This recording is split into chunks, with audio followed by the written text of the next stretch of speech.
Chapter 11, Christmas Shopping. "I smell snow," said Jane as they got out of the bus. "I smell Christmas trees," said Michael. "I smell fried fish," said Mary Poppins. And then there was no time to smell anything else, for the bus had stopped outside the largest shop in the world, and they were all going into it to do their Christmas shopping. "May we look at the windows first?" said Michael, hopping excitedly on one leg. "I don't mind," said Mary Poppins with surprised mildness. Not that Jane and Michael were really very surprised, for they knew that the thing Mary Poppins liked doing best of all was looking in shop windows. They knew, too, that while they saw toys and books and holly bows and plum cakes, Mary Poppins saw nothing but herself reflected there. "Look, airplanes," said Michael, as they stooped before the window in which toy airplanes were careening through the air on wires. "And look there," said Jane, "two tiny babies in one cradle." "Just look at you," said Mary Poppins to herself, particularly noticing how nice her new gloves with the fur tops looked. They were the first pair she had ever had, and she thought she would never grow tired of looking at them in the shop windows with her hands inside them. And having examined the reflection of the gloves, she went carefully over her whole person. Coat, hat, scarf, and shoes, with herself inside, and she thought that on the whole, she had never seen anybody looking quite so smart and distinguished. But the winter afternoons she knew were short, and they had to be home by tea time. So with a sigh, she wrenched herself away from her glorious reflection. "Now we will go in," she said, and annoyed Jane and Michael very much by lingering at the counter and taking great trouble over the choice of a real or black cotton. "The toy department," Michael reminded her, "is in that direction." "I know, thank you. Don't point," she said, and paid her bill with aggravated slowness. But at last they found themselves alongside Father Christmas, who went to the greatest trouble in helping them choose their presents. "That will do nicely for Daddy," said Michael, selecting a clockwork train with special signals. "I will take care of it for him when he goes to the city."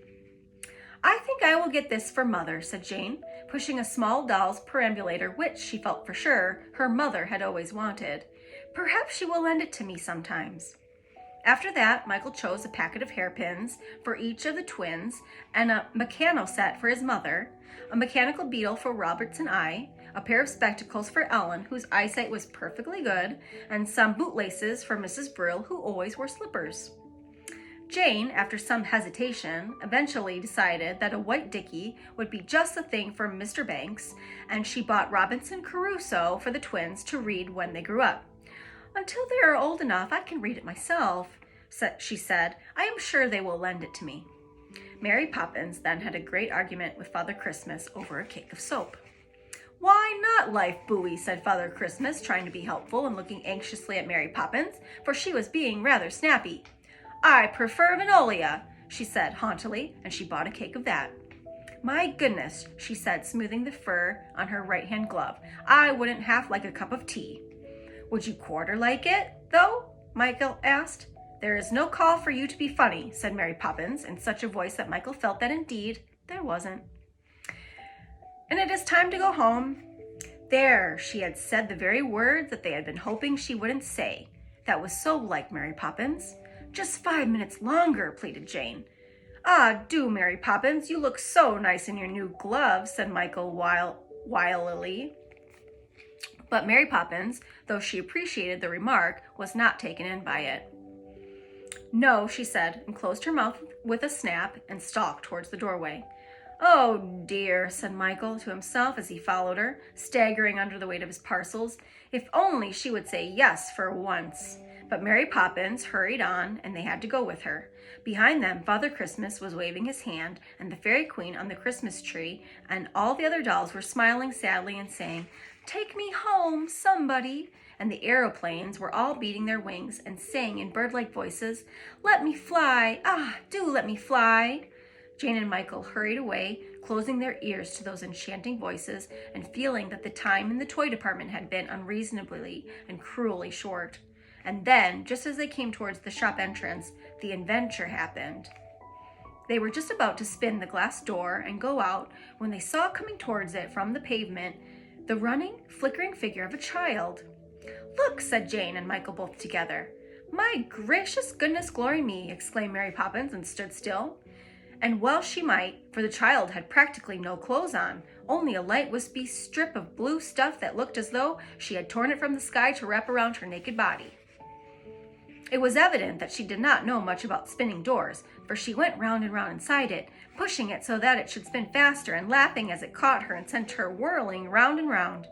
Then, suddenly, with a quick little movement, she freed herself, sprang away from it, and landed inside the shop. She paused on tiptoe, turning her head this way and that as though she were looking for someone. Then, with a start of pleasure, she caught sight of Jane and Michael and Mary Poppins as they stood half hidden behind an enormous fir tree and ran towards them joyously. "Ah, there you are! Thank you for waiting. I'm afraid I'm a little late," said the child, stretching out her bright arms to Jane and Michael. "Now," she cocked her head to one side, "aren't you glad to see me? Say yes, yes, yes." "Yes," said Jane, smiling, for nobody, she felt, could help being glad to see anyone so bright and happy. "But who are you?" she inquired curiously. "What is your name?" said Michael, gazing at her. "Who am I? What is my name? Don't say you don't know me. Oh, surely, surely." The child seemed very surprised and a little disappointed. She turned suddenly to Mary Poppins and pointed her finger. "She knows me, don't you? I'm sure you know me." There was a curious look on Mary Poppins's face. Jane and Michael could see blue fires in her eyes, as though they reflected the blue of the child's dress in her brightness. Does it, she whispered, begin with an M?" The child hopped on one leg delightedly. "Of course it does, and you know it. M-A-I-A. I'm Maya." She turned to Jane and Michael. "Now you recognize me, don't you? I'm the second of the Pallades. Electra, she's the eldest, couldn't come because she's minding Merope. Merope's the baby, and the other 5 of us come in between, all girls. Our mother was very disappointed at first not to have a boy, but now she doesn't mind." The little child danced a few steps and burst out again in her excited little voice. "Oh, Jane, oh, Michael, I've often watched you from the sky, and now I'm actually talking to you. There is nothing about you I don't know. Michael doesn't like having his hair brushed, and Jane has a thrush's egg in a jam jar on the mantelpiece, and your father is going bald on the top. I like him. It was he who first introduced us. Don't you remember? He said one evening last summer, 'Look, there are the Pallades, 7 stars altogether, the smallest in the sky, but there is one of them you can't see.' He meant Merope, of course. She's still too young to stay up all night. She's such a baby that she has to go to bed very early. Some of them up there call us the Little Sisters, and sometimes we are called the 7 Doves, but Orion calls us you girls and takes us hunting with him." "But what are you doing here?" demanded Michael, still very surprised. Maya laughed. "Ask Mary Poppins. I'm sure she knows." "Tell us, Mary Poppins," said Jane. "Well," said Mary Poppins snappily, "I suppose you 2 aren't the only ones in the world that want to go shopping at Christmas." "That's it," squealed Maya delightedly. "She's quite right. I've come down to buy toys for them all. We can't get away very often, you know, because we're so busy making and storing up the spring rains. That's the special job of the Pallades. However, we drew lots and I won. Wasn't it lucky?" She hugged herself happily. "Now come on. I can't stay very long and you must come back and help me choose." And dancing about them, running now to one and then now the other, she shepherded them back to the toy department. As they went, the crowds of shoppers stood and stared at them and dropped their parcels with astonishment. "So cold for her. What can her parents be thinking of?" said the mothers, with voices that were suddenly soft and gentle. "I mean to say," said the fathers, "it shouldn't be allowed. Must write to the Times about it." And their voices were unnaturally gruff and gritty. The shop walkers behaved curiously too. As the little group passed, they bowed to Maya as though she were a queen. But none of them, not Jane nor Michael, nor Mary Poppins, nor Maya, noticed nor heard anything extraordinary. They were too busy with their own extraordinary adventure. "Here we are," said Maya, as she pranced into the toy department. "Now, what shall we choose?" An assistant, with a start, bowed respectfully as soon as he saw her. "I want something for each of my sisters, 6 of them. You must help me, please," said Maya, smiling at him. "Certainly, madam," said the assistant agreeably. "First, my eldest sister," said Maya. "She's very domestic. What about that little stove with the silver saucepans?" "Yes, and that striped broom. We are so troubled with stardust, and she will love having that to sweep it up with. The assistant began wrapping the things in colored paper. Now for Tygeet. She likes dancing. Don't you think, Jane, a skipping rope wouldn't be just the thing for her? You'll tie them carefully, won't you? She said to the assistant. I have a long way to go. She fluttered on among the toys, never standing still for a moment, but walking with a light quicksilver step as though she were still twinkling in the sky. Mary Poppins and Jane and Michael could not take their eyes off her as she flickered from one of them to the other, asking their advice. Then there's Alsony. She's difficult. She's so quiet and thoughtful and never seems to want anything. A book, do you think, Mary Poppins? What is this family? The Swiss Robinsons. I think she would like that, and if she doesn't, she can look at the pictures. Wrap it up. She handed the book to the assistant. I know what Kalino wants, she went on. A hoop. She can bowl it across the sky in the daytime and make a circle of it to spin about her at night. She'll love the red and blue one. The assistant bowed again and began to wrap up the hoop. Now there are only 2 little ones left. Michael, what would you advise for Sterope? What about a top, said Michael, giving the question his earnest consideration. A humming top, what a good idea. She will love to watch it go waltzing and singing down the sky. And what do you think for Merope, the baby, Jane? John and Barbara, said Jane shyly, have rubber ducks. Maya gave a delighted squeak and hugged herself. Oh, Jane, how wise you are. I should never have thought of that. A rubber duck for Merope, please, a blue one with yellow eyes. The assistant tied up the parcels while Maya ran round him, pushing at the paper, giving a tug to the string to make sure that it was firmly knotted. That's right, she said. You see, I mustn't drop anything. Michael, who had been staring steadily at her ever since she first appeared, turned and said in a loud whisper to Mary Poppins, But she has no purse. How will she pay for the toys? None of your business, snapped Mary Poppins, and it's rude to whisper. But she began to fumble busily in her pocket. What did you say? Demanded Maya with round surprised eyes. Pay? Nobody will pay. There is nothing to pay, is there? She turned her shining gaze upon the assistant. Nothing at all, ma'am, he assured her, as he put the parcels into her arms and bowed again. I thought not. You see, she said, turning to Michael, the whole point of Christmas is that things should be given away, isn't it?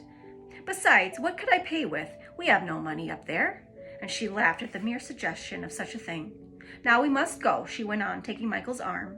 We must all go home. It's very late, and I heard your mother telling you that you must be home in time for tea. Besides, I must get back too. Come. And drawing Michael and Jane and Mary Poppins after her, she led the way through the shop and out of the spinning door. Outside the entrance, Jane suddenly said, But there's no present for her. She's bought something for all the others and nothing for herself.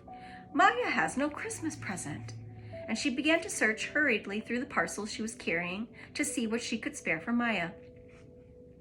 Mary Poppins gave a quick glance into the window beside her. She saw herself shining back at her, very smart, very interesting, her hat on straight, her coat nicely pressed, and her new gloves just completing the whole effect. You be quiet, she said to Jane in her snappiest voice. At the same time, she whipped off her new gloves and thrust one at each of Maya's hands. There, she said gruffly. It's cold today. You'll be glad of them. Maya looked at the gloves, hanging very large and almost empty upon her hands. She said nothing, but moving close to Mary Poppins, she reached up to her spare arm and put it round Mary Poppins's neck and kissed her. A long look passed between them, and they smiled as people smile who understand each other.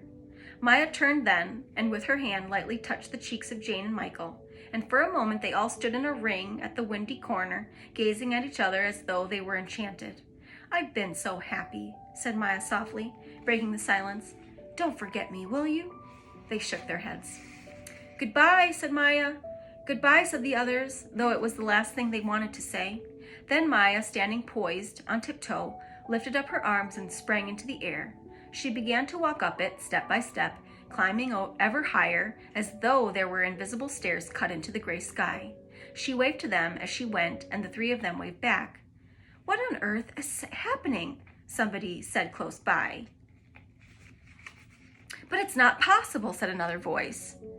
Preposterous, cried a third, for a crowd was gathering to witness the extraordinary sight of Maya returning home. A policeman pushed his way through the throng, scattering the people with his truncheon. Now, what's all this? An accident or what? He looked up, his gaze following that of the rest of the crowd. "Here," he called angrily, shaking his fist at Maya. "Come down! What are you doing up there? Holding up the traffic and all. Come down. We can't have this kind of thing, not in a public place. 'Tisn't natural." Far away they heard Maya laughing and saw something bright dangling from her arm. It was the skipping rope. After all, the parcel had come undone. For a moment longer they saw her prancing up the airy stair, and then a bank of cloud hid her from their eyes. They knew she was behind it, though, because of the brightness that shone about its thick dark edge. "Well, I'm jiggered," said the policeman, staring upwards and scratching his head under his helmet. "And well, you might be," said Mary Poppins, with such a ferocious snap that anyone else might have thought she was really cross with the policeman. But Jane and Michael were not taken in by that snap, for they could see in Mary Poppins' eyes something that, if she were anybody else but Mary Poppins, might have been described as tears. "Could we have imagined it?" said Michael when they got home and told the story to their mother. "Perhaps," said Mrs. Banks. "We imagine strange and lovely things, my darling."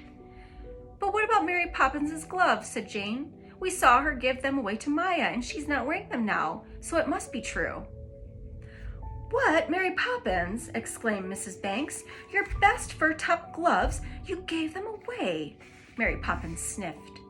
"My gloves are my gloves, and I do what I like with them," she said haughtily, and she straightened her hat and went down to the kitchen to have her tea.